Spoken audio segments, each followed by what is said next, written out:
2024 파리올림픽 진출권이 걸린 U23 아시안컵이 숨쉴 틈 없이 빠르게 진행되고 있는데요. 역대 최악의 조로 손꼽히는 죽음의 B조에서 대한민국 U23 대표팀은 첫 두 경기를 모두 승리하면서 일찌감치 8강 진출을 확정지었습니다. 그리고 오늘 밤 10시에 마지막으로 일본과 만나서 최종 조 1위를 가리게 될 예정이죠. 한일전은 가위바위보도 지면 안 된다는 말처럼 무조건 승리해야만 하는 라이벌 대진이 조별리그에서부터 성사된 것도 매우 주목이 되는데, 이 마지막 한일전의 결과가 더 중요해지는 사건이 오늘 새벽에 일어나고 말았습니다. 신태용 감독이 이끄는 인도네시아 대표팀이 조별리그 A조 3차전에서 요르단을 상대로 4대1 대승을 거두면서 조 2위로 8강에 진출한 겁니다. 정말 아무도 예상치 못했던 대반전이 일어났는데, 인도네시아 U23 대표팀은 역사상 최초로 8강 토너먼트에 진출하는 영광을 얻었습니다.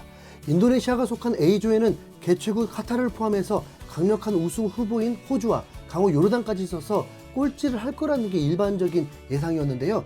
U23 연령별 대표팀끼리의 랭킹은 없지만 성인 대표팀의 FIFA 랭킹을 기준으로 생각해 볼 때 호주 24위, 카타르 34위, 요르단 71위 순위고 인도네시아는 134위로 최하위거든요.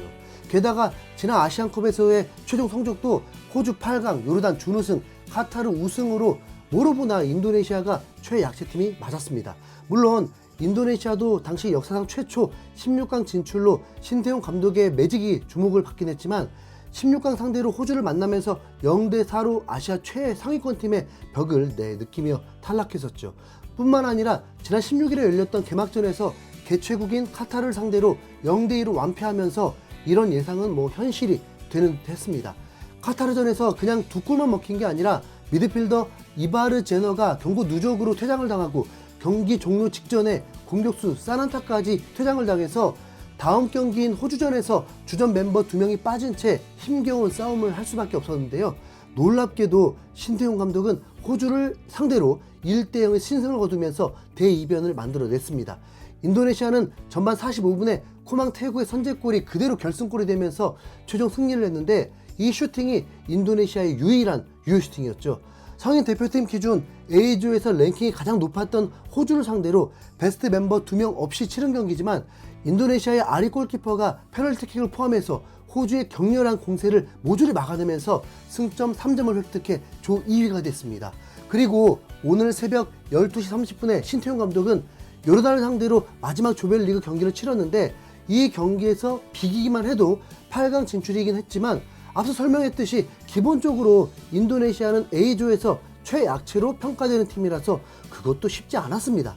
오히려 요르단 입장에서 이 경기를 잡으면 8강 진출 가능성이 있는 상태였기에 지금까지 중에 가장 격렬하게 달려드는 팀을 상대로 힘든 경기를 펼칠 거라고 예상이 됐는데요.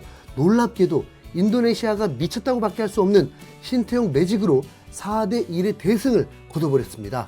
비기기만 해도 8강에 진출한 상황에서 그게 무슨 소리냐는 듯 4골이나 폭발시킨 겁니다. 전반 21분에 인도네시아가 페널티킥을 얻어서 먼저 1대0으로 앞서 나가기 시작하더니 전반 40분 멋진 패스 플레이로 요르단의 오른쪽을 완벽하게 뚫고 추가골까지 성공시키면서 2대0으로 한 점 더 달아나고 말았습니다. 후반전에도 역전을 노리는 요르단을 상대로 오히려 인도네시아가 먼저 쐐기골까지 터뜨리면서 이쯤 되자 신태용 감독은 승리를 확신했는지 선발 선수 3명을 교체해주면서 체력을 안배했죠. 후반 34분에 요르단의 슈팅이 자책골이 되면서 어떻게든 한 점을 만회하기는 했지만 후반 41분에 호주전 결승골의 주인공 태구가 마지막 4번째 골까지 기록하면서 최종 4대1의 대승을 거둔 인도네시아입니다. 신태용 감독이 무슨 마법을 부린 건지 인도네시아는 처음 출전한 U23 아시안컵에서 8강에 진출하는 역대급 쾌거를 이룩했죠. 신태용 감독은 경기 후 인터뷰에서 8강에 올라가서 너무 기쁘다, 선수들한테 고맙다, 인도네시아 축구협회장과 체육부 장관도 오셨는데 이 영광은 선수뿐 아니라 협회와 하나가 돼서 이룬 성과다, 선수들한테 가장 감사하게 생각한다, 지금의 인도네시아를 만드는데 4년이 걸렸다, 실질적으로 2년은 코로나 사태로 감독직을 제대로 수행하지 못했다, 2년 정도 시간이 지나면서 팀이 만들어졌다라면서 인도네시아의 협회와 정부의 지원과 오랜 시간 쌓아온 노력의 결과가 결실을 얻었다면서 매우 보람차 있다는 반응이었는데요. 신태용 감독의 최종 목표는 8강이 끝이 아니라 이번 파리올림픽 진출권이었습니다. 인도네시아 축구는 바닥을 쳤기 때문에 계속 올라갈 수밖에 없다. 그걸 만들기 위해 인도네시아 감독직을 수락했다.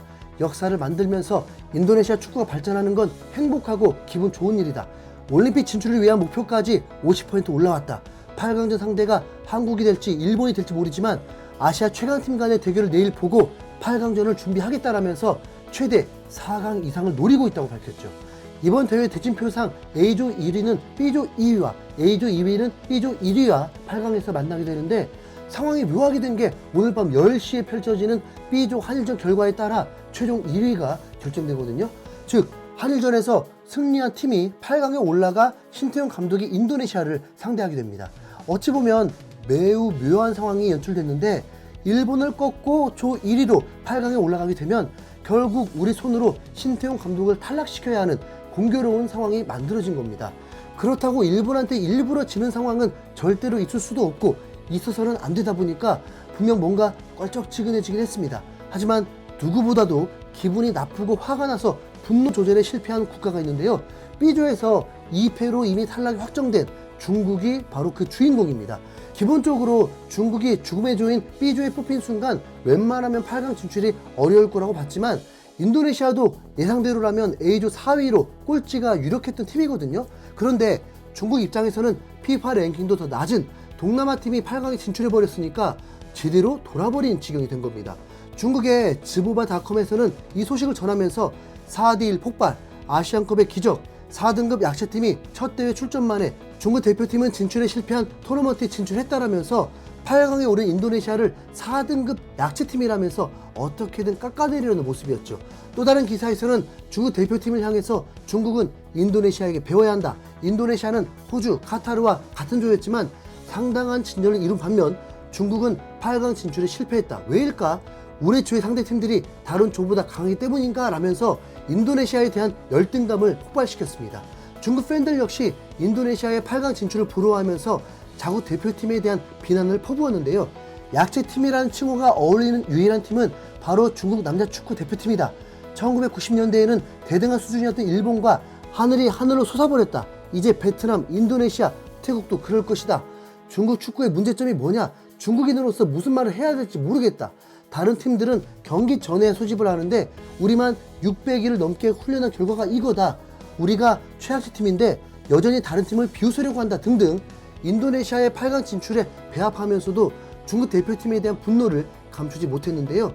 A조의 인도네시아뿐만 아니라 D조의 베트남도 일찌감치 2승으로 8강에 진출하면서 그동안 중국이 무시해왔던 동남아 팀들이 벌써 두 팀이나 8강에 올라갔거든요.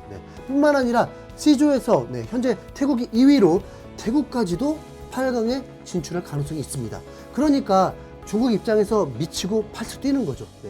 이제 중국이 할 수 있는 거라고는 마지막 3차전에서 아랍에미레이트를 상대로 1승이라도 거두거나 아니면 한 골이라도 넣는 건데 중국이 과연 어떤 성과를 거둘 수 있을지 한번 지켜보는 재미가 있겠는데요. 아니, 그나저나 그럼 황선홍 감독은 어떻게 해야 하나요? 그렇지 않아도 일본 이기기 버거운 상황인데 기적으로 뭐 1위를 하면 또 신태용 감독 인도네시아 신태용 감독도 무서울 지경인데 산 넘어 산입니다.